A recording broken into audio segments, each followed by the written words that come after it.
So thank you, Isaac. My name is Angelle. I am from, a lot of you know these things, but maybe some of these things you don't, so I'll say a little more. I'm from Louisiana, born there, very proud of it, have come to love it even more since I moved away, and I miss a lot of things from it. I'm very grateful for my upbringing there. Very grateful for all of the Catholic schooling I got to do, yeah. I think I was telling someone that when I was growing up, I didn't know there were people that weren't Catholic. I really didn't. Like, I think I was in high school and I was like, oh, okay, that's what that means. Okay, should grow up and know that. So anyway, but it's clearly now not the case living in Columbia. There's a plethora of things and people to know. So tonight we're talking about evil and understanding evil, and I think, just want to say at the outset that we're not going to answer all the questions about evil here tonight. We have 30-ish minutes and with some time for, and I don't know them. So, but what I think we want to do is just kind of dig into it a little bit more, and it certainly doesn't take a lot to look around and see evil in the world. All you have to do is open up your Facebook feed and see, oh, people are dying in Aleppo, Syria, because of a dictator, and these people are going, have been, assaulted, and, a Hurricane Matthew just went through Haiti, and, there was some accident where all these people died. It doesn't take long for that to happen, and it doesn't take, and it's just really difficult, I think, to, I think sometimes being more aware of all of the things that are happening in the world is sometimes even more overwhelming. But, so, it doesn't take long to look around and see that, and we see the evil in ourselves. We see the struggle around us. So, let's see what we can kind of do to dig into this. Whoa, backwards. How did that get there? Okay. This is supposed to be the last slide. So anyway, we'll just skip it. Okay. So the Catechism actually asks this question really well. So I thought, just use that. So, if God the Father Almighty, the creator of the ordered and good world, cares for all his creatures, then why does evil exist? To this question, as pressing as it is unavoidable and as painful as it is mysterious, no quick answer will suffice. So, thanks to the church. The church is asking us the question for us. And I think, to me, what I really responded to is so much in it. We're going to start in the good, because I think we can't talk about evil unless we talk about good. But it is unavoidable, it is painful, and it is mysterious. So on some level, like a lot of things at the church, we can dig and dig and dig, and at the end we're going to go, it's a mystery. So, spoiler. So, only Christian faith as a whole constitutes the answer to this question. So these are all the things that our faith answers for us. So I'll let you read those things. But these are pretty important things. Creation, we know how sin comes into the world through the choice of man and woman. We know there's a patient, loving God who waits for us and keeps his promises and his covenants. We know that God becomes a human being and walks like us. He sends and dies for us and redeems us. We know that he sends us his spirit. We have a church. We have him now in the sacraments. We have this life that we can live to. We know we can make that choice. And we have all these really good things, and yet we can also still turn away from that. So that's a mystery. I actually have a friend from college who said that if she was God and making the world, she would not give us free will. She was like, I'm just going to say, I wouldn't have done it. But she's like, I'm not God. So I said, well, yeah, that's true. So what I love is that I actually broke this one paragraph of the Catechism up to because it had so much good in it. And I love this. There is not a single aspect of the Christian message that is not in part an answer to the question of evil. So there we go. So, but what's really great is that whenever you start thinking about evil, and St. Augustine, we're going to look at St. Augustine, but you really can't talk about evil if you don't talk about good first. And so we know that in Genesis, God created like all these things, right? And this line is so important out of Scripture. This is Genesis 1:31. It says, God looked at everything he had made, and he found it very good. This one statement, this one inspired, very important piece of Scripture is really important, and it distinguishes us from some other Christian faiths, which we'll get into in a minute. So everything God creates is good. Everything. And we know like the birds and the animals and the sun and the moon, all that. And us. And so he looks at it and he sees it's good. So everything starts with good. Everything. This is really important as we get into some more philosophical definitions of evil, as we get into St. Augustine. Evil does not exist outside of good. So I'm going to just say that like as the way our faith teaches it. It does not exist outside. Okay? The good has to be there first. So there's just more good stuff. So I'm just going to keep laying this on you. Okay? So this idea of in statu viae, or I don't know Latin. When God creates the world, he creates it good, but he doesn't create it completely. Like, it's not perfect.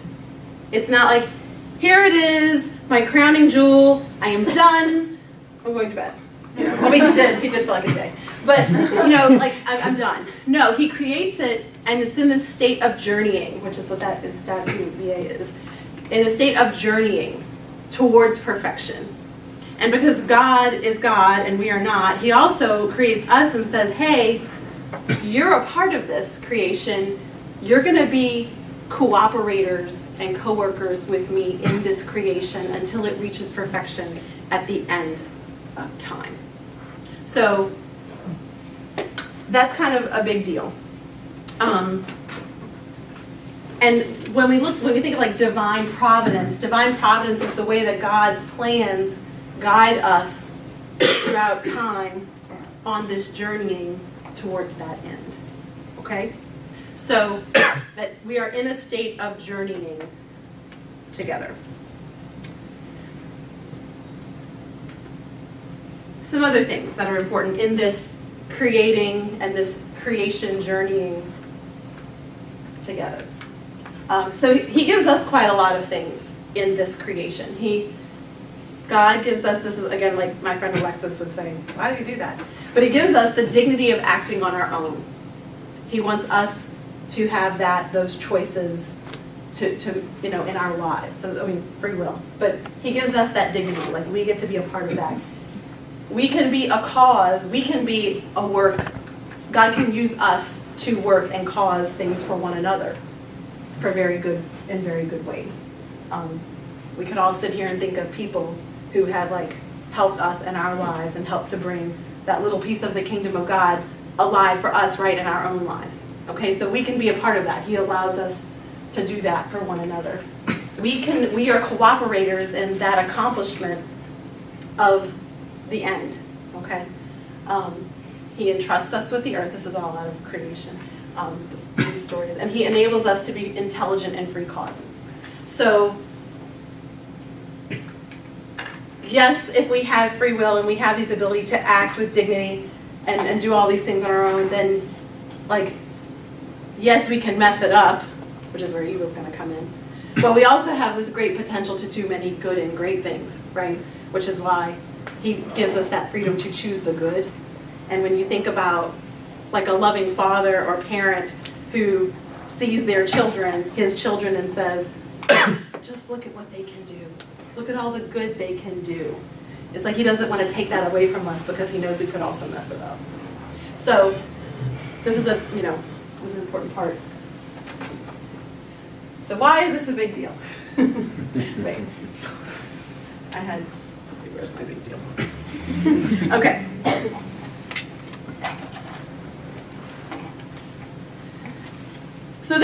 really big deal for me. I would say it's a big deal for others as well. But this is a really big deal for me, like personally. I've learned like how important this is to me, that we are created good from the start. Because that to me like speaks of a very good and loving God who isn't going to create me in evil first, right? Like that's not like the loving God that I connect with. There are some other Christian denominations, and Martin Luther is one of them, that would say, like when he kind of started doing this split, and that we are like dung on the ground, and when we are saved, Jesus comes and covers us with a cloak. So still in the core, we would still be like not good things, but he's going to cover us with that cloak. But that's not what we believe. We believe that that we are good, and yes, sin and evil come into those things.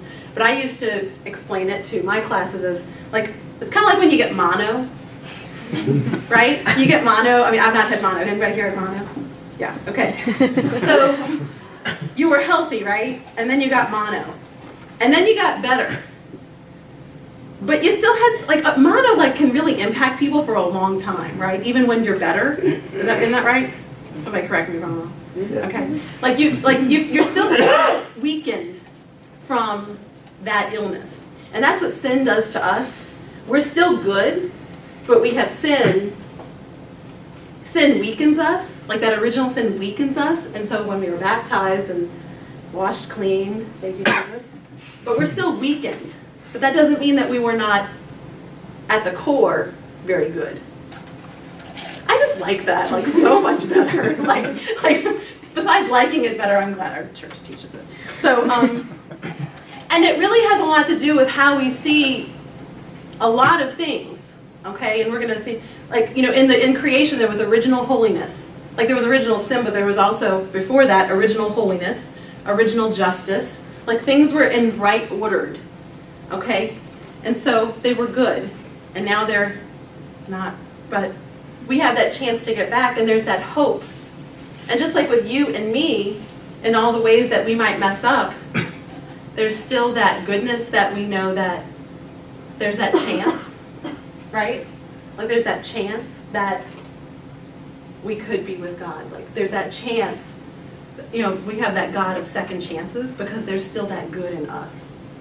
So, and we'll see more of that. So I think it has so much to do with mercy and forgiveness and so many things that are like built on top of this.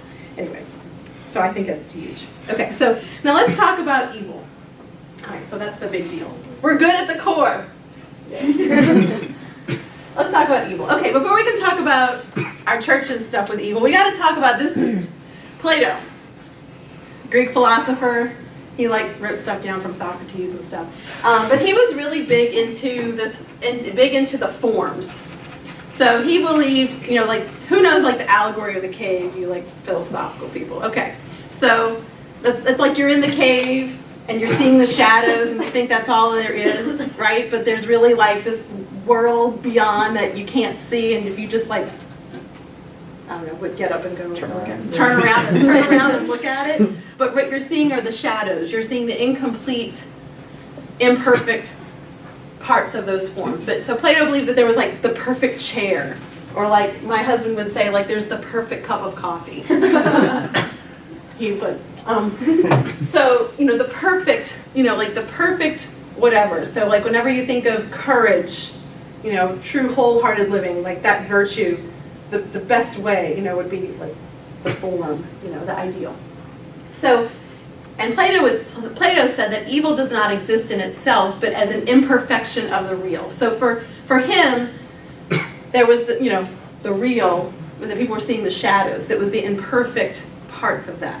So evil is a privation. It's a whatever is not good, or to the extent that it's not good, then it is evil.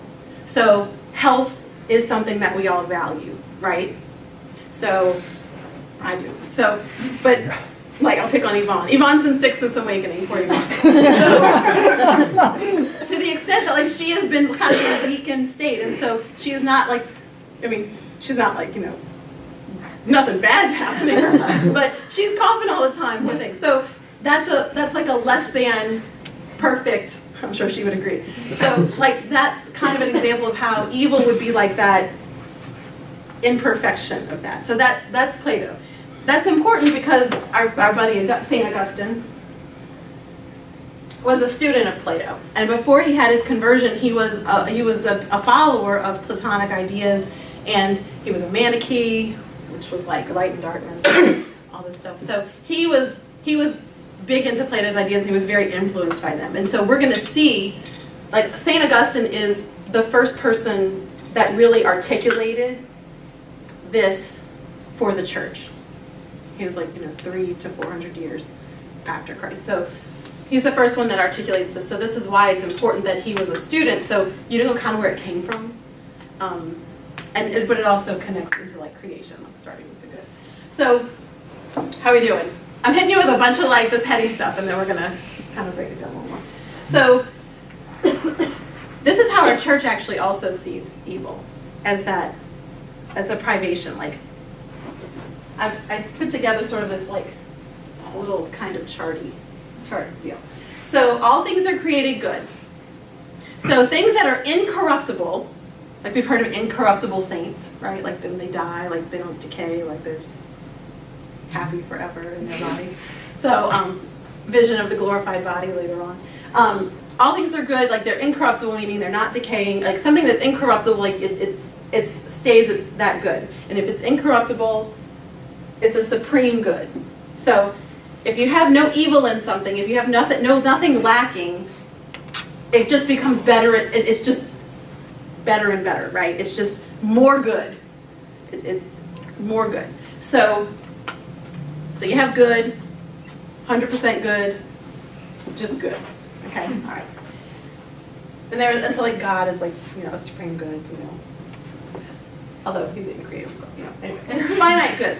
We are finite goods, right? So even if we live like a very ideal kind of life, whatever that means, there will come a point where we will die, and that will be it for us. Like we are finite.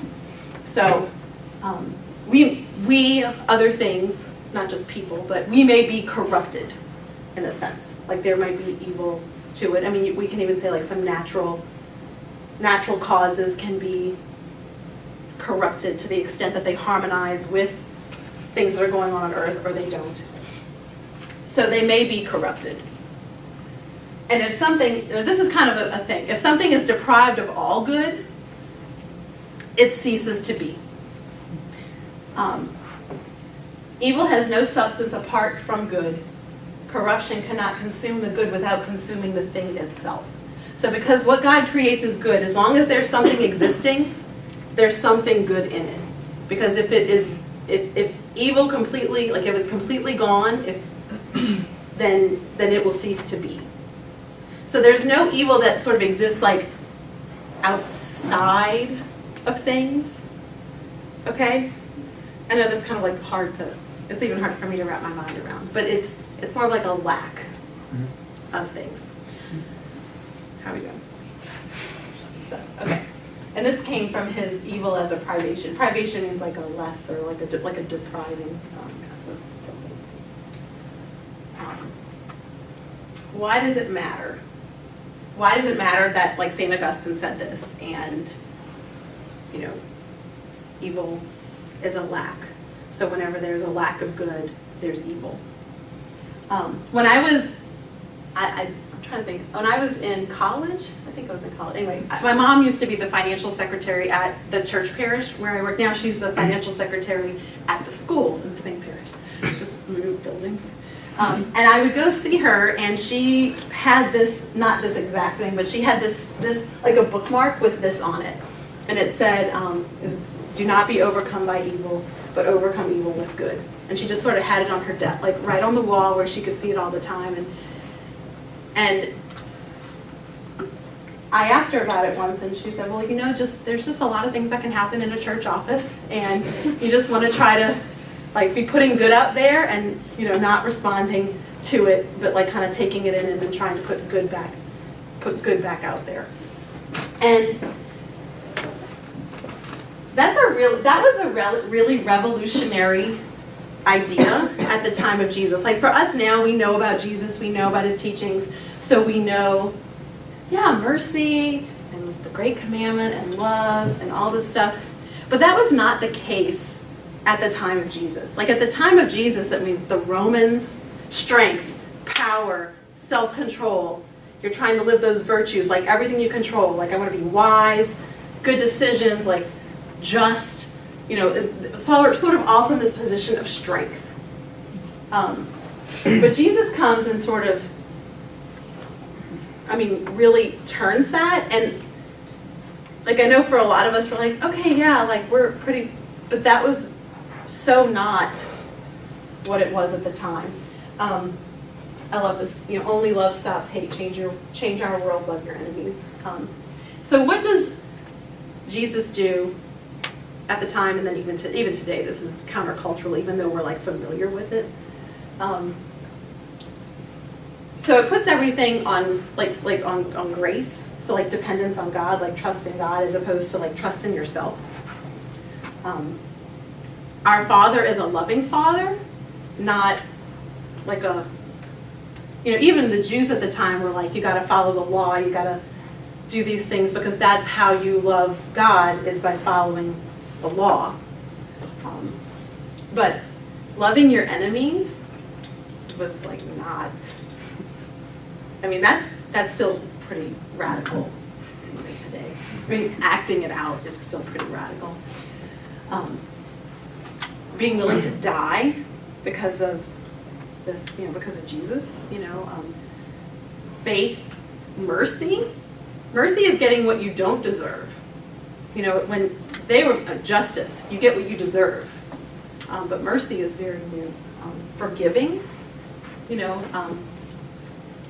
I once heard a talk by Sister Helen Prejean, the lady with Dead Man Walking, the sister that was a part of Dead Man Walking, like who walked with a guy who was going to get executed for killing some people. And she told a story of the father of the girl who was killed, who goes to a chapel every day in like central Louisiana and just forgives him for that day. And he goes to that chapel and he forgives him every day. This is like powerful like stuff. And I think, as we look at Jesus and we know that he basically absorbed all the evil that was given to, like he never put it back out, and that like for me, when I look at the passion and the death. I'm sorry, is that a flame over your head? Yes, it is actually. It's reflected in the piece of. No, it's a Oh, flame. that, oh, it's like a, Is an it? aluminum thing. Oh, okay. Okay, as long as it wasn't fire. No, it's not fire. It does look a little bit like a flame. It looks like a Fiesta, like I think they had a Fiesta. Okay, sorry. No, It's it's the okay. Holy Spirit. But Jesus absorbs all the evil that's put towards him. And he shows us a new way. Unconditional love. Not the kind of love that would use somebody for, which is, we all know is not like real new love. But this is a new kind of way of approaching evil. And I think he has basically shown us how to push back against the evil in our own world. So, pretty revolutionary of how we exist in the world. Sorry, I'm going to check my notes, make sure I'm...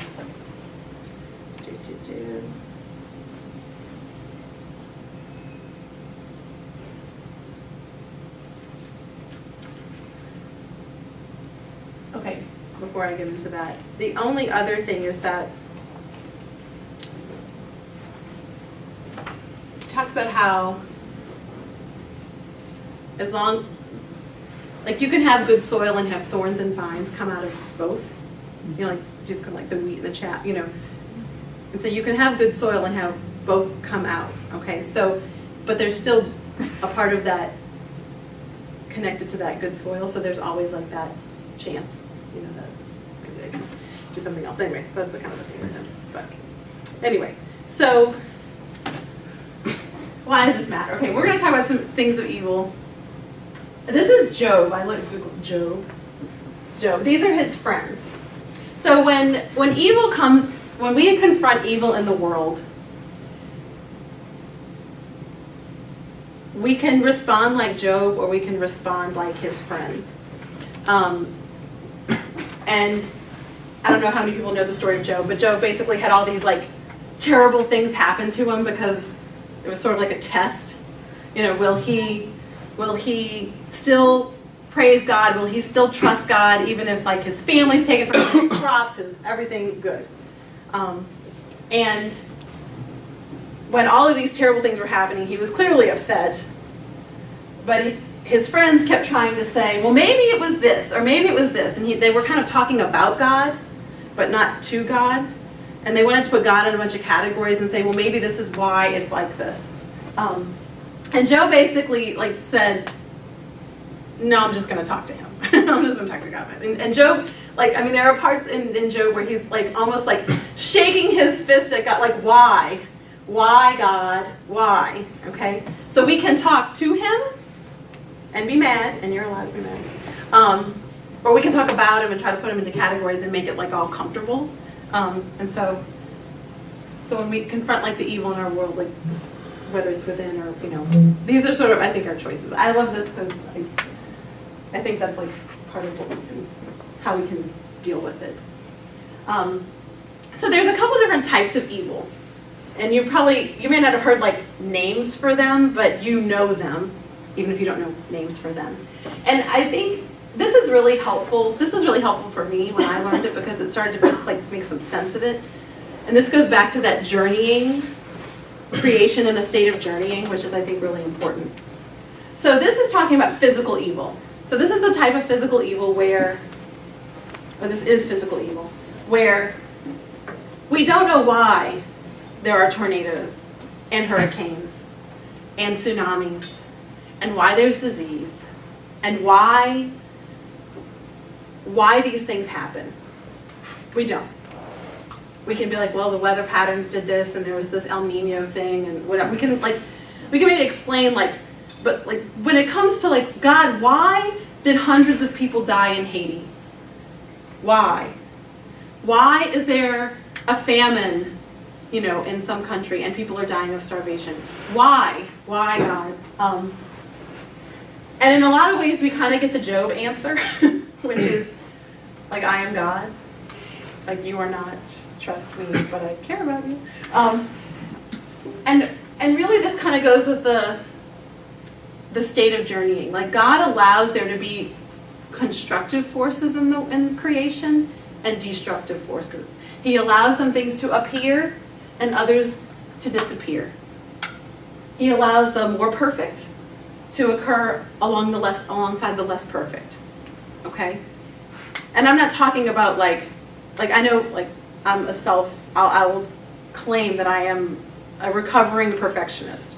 So for any of you recovering perfectionists, this is probably not the perfectionism like you know it. It's more like the the complete. Like some things are more complete and some things are not. Or maybe, you know, we might say, well, why is there disordered? Why are these things disordered? Or why was my nephew born with muscular dystrophy? You know, why? Why is he 10 and he's gradually losing the use of all of his muscles? You know, that's one of my questions. Why? I don't think he's not perfect. I just think clearly there's a big struggle in his body that he is born to live with. And basically we know because we trust in a good God who creates and knows more than we do. We know that he could create the world without those things. But he chose to do it this way. And this is where we can, why? And I think sometimes God answers those prayers, you know, too. When I hear of, I know many of you. I know some of your struggles, and it hurts me when you hurt. And there are times when I say, why, God? Why did they have to go through this? I don't want them to. And he's like, but Angelle, if not for that, but look at what they're doing. Look at how I have called them in that. and look at what I'm asking them to do. And I'm like, oh, okay. So I'll keep trusting you, right? And that's kind of, it's this part that we have no control over, right? We want to have control, but God has created us, we are his creatures, we belong to him. And so this is the reality we live in and we dig deeper into. So I don't have anything here, but there's also sort of that evil that is it's a lack of good. Nobody intends to do it, but it is caused by like human error. Whenever there are accidents, like car accidents or plane crashes, most of the time, I would venture to say that nobody wants those things to happen. That the people that are driving those trains or those cars, or maybe someone's trying to save somebody because they're in a swimming pool and then they drown themselves.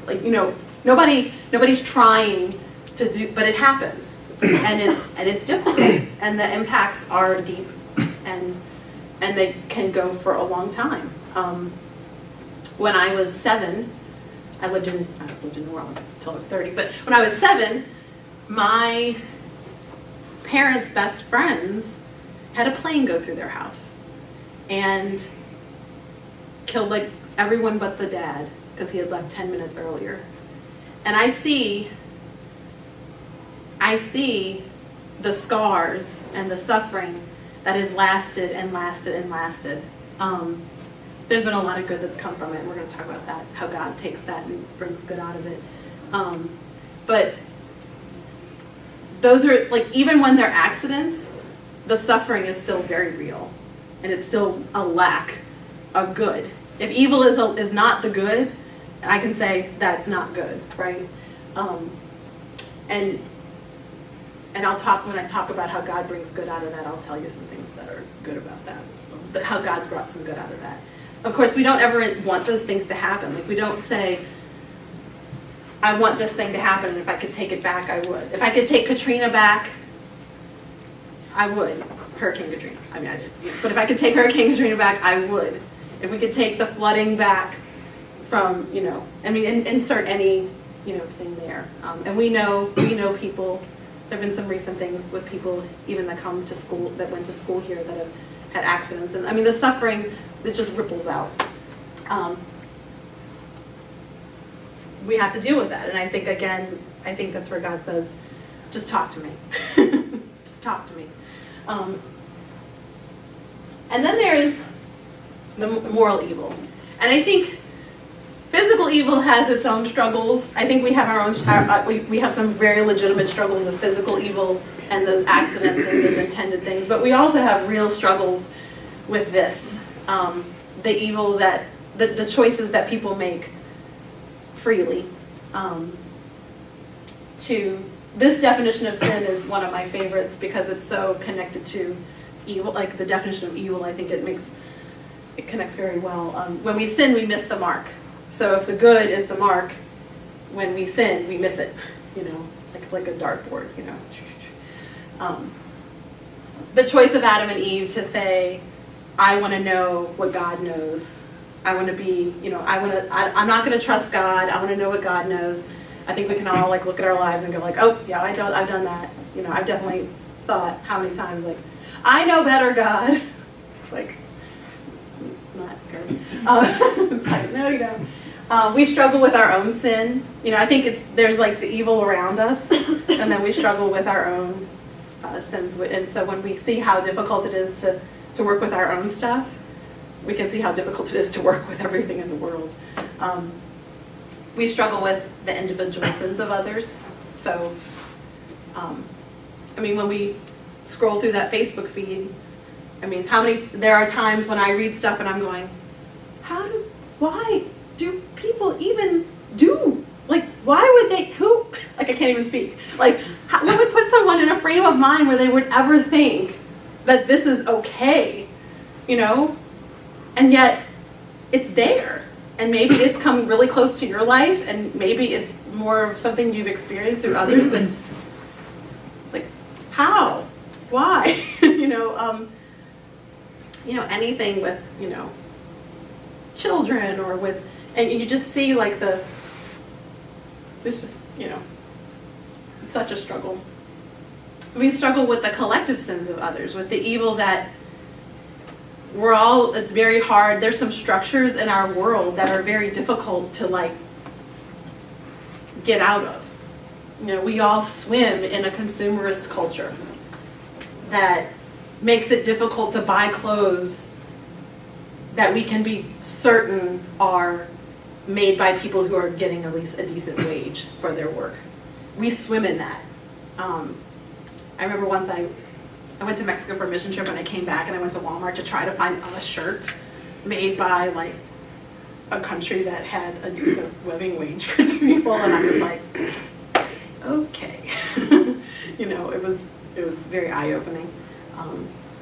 But nowadays it's very hard to find that unless you're like explicitly looking for that. And that's just one example. I mean, racism is certainly one of those, like the fact that, a whole system can oppress people. The lack of dignity for any human life, or honestly of the using of people is, a huge issue too. And that's like a collective thing that we swim in we swim in that culture every day. So maybe I've just overwhelmed you with a bunch of stuff. What I'm going to end with is God's promises, which I think are like, the good news is there's a lot, and I just picked a couple. The good news about like Jesus won, right? Every time I look at things or I like get overwhelmed by the evil that I see around me or within me or whatever, I just like look at Jesus and I'm like, Jesus won. He won. He beat death. He overcame sin. He won. Like, spoiler, he wins in the end. All right. So we know that Christ wins over all of that, and God wins, like every time. And so, and there's so many promises that he tells us. He says, in this world you will have trouble, but have courage, I have conquered the world. In other places he says, I will be with you. Take heart, I will be with you wherever you go. We know we're not alone. We can always like shake our fist at him or go cry in his arms. I love that. Pope Francis says, we need to learn how to weep again for all of the hurt in the world. God weeps. Jesus weeps when Lazarus dies. Like, he weeps too. This is a big one. This is St. Augustine, but it's this idea. It's basically like God is so good that he allows evil to exist because he can always bring good out of it. It doesn't mean that we want evil to happen so that good can come from it. Like when I used to teach sophomores, you're all so much older, so you probably more mature and wiser. There's this whole idea of like, well, if I make a mistake, I can learn from it. And I would always say, yeah, but if you do the right thing, you can also learn from that. You don't have to make a mistake to learn from it. If you make a mistake, you can learn from it, but you don't have to. God teaches you a lot when doing the right things. I mean, he fortifies you in virtue when you make right choices. But when evil does happen, he can make a lot of good out of it. And I see the trajectory of like my family from when I was a kid definitely in this. Like, talked about that plane crash. My mom was not going to church. My mom was sort of like a cradle Catholic. My dad was a cultural Catholic. And there was a period of time where my mom stopped going to church, and my dad didn't really go to church very much ever with his family. I mean, they went every now and then. But when that happened, my mom started to ask big questions about her life. And she was like, my kids don't belong to me. My kids don't belong to me.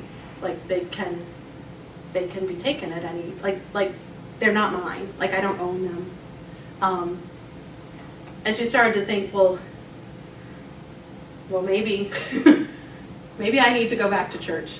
And she did. Because I was like the kid that received her first communion, and the next Sunday when everybody went to CCD, they said, who went to church? And like everybody raised their hand at me.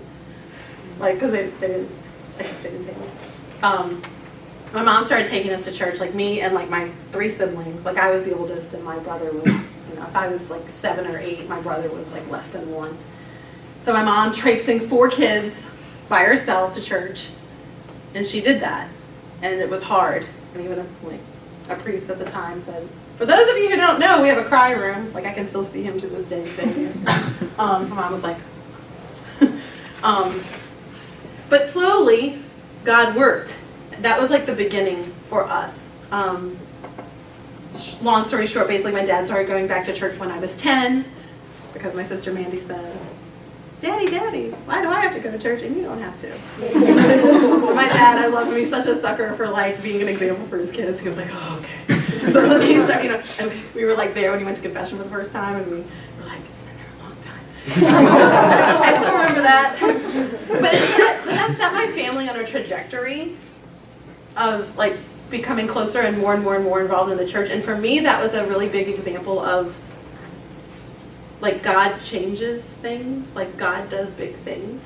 And I knew that at a young age. I couldn't put a lot to it, but like, and now as I look at my family, like the trajectory of, like sometimes I wonder where would we be if not for that.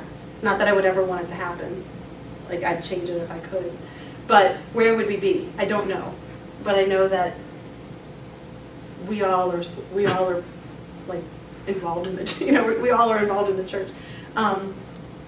And so something good can come from it, good things can come from, because God is good like that. He's not going to just leave it. So in your lives too, like good can come from that, like from those kinds of, good can also come like when you do make a mistake. Like God knows you more than you, like he knows all of you, not just like the good parts of you. So he can use those things to do good things in your life.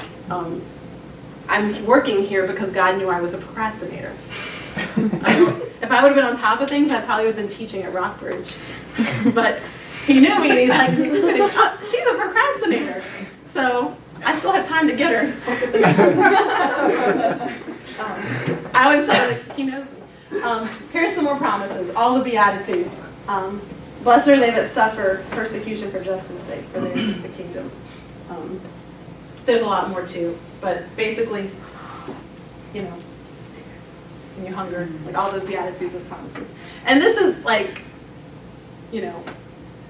at the end of time, he says, I will be with them, and you will be my people, and there will be no more tears, no more crying, no more pain, for the former things have washed away. Like we know, this is basically like a more beautiful way of saying God wins. So there are things we can do, like when we see, like one, we work to let go of that evil in our lives. Reconciliation is a really good thing for that. Also, like doing the work of reconciliation among us goes a long way to letting go of evil, absorbing evil when it happens to you. When not in ways that are unhealthy for you. Like justice is really important to reconciliation. Like justice is extremely important. Like it's really hard to have reconciliation if you don't have justice. But there is a lot to also the path of Jesus. Like when someone asks you to carry their cloak, give them for 1 mile, do 2. My son the other day got punched at recess, and he didn't punch back. He didn't do anything back, and I was like, he's Jesus, like for like 2 seconds, for 2 seconds. He got a teacher, he was good, but I was like, I don't care if he does nothing else. If he does like this kind of stuff, I'd be happy if he gets F's and does nothing else. But I mean, I don't want him to get F's. But I think we have to stand up and be a voice for others, but we also can that way of Jesus is really important. So, and then he wins. So anyway, I guess I got to go back to that slide that had the question. So that's what I have. I don't know if it answered your questions or whatever, but hopefully it was helpful to you.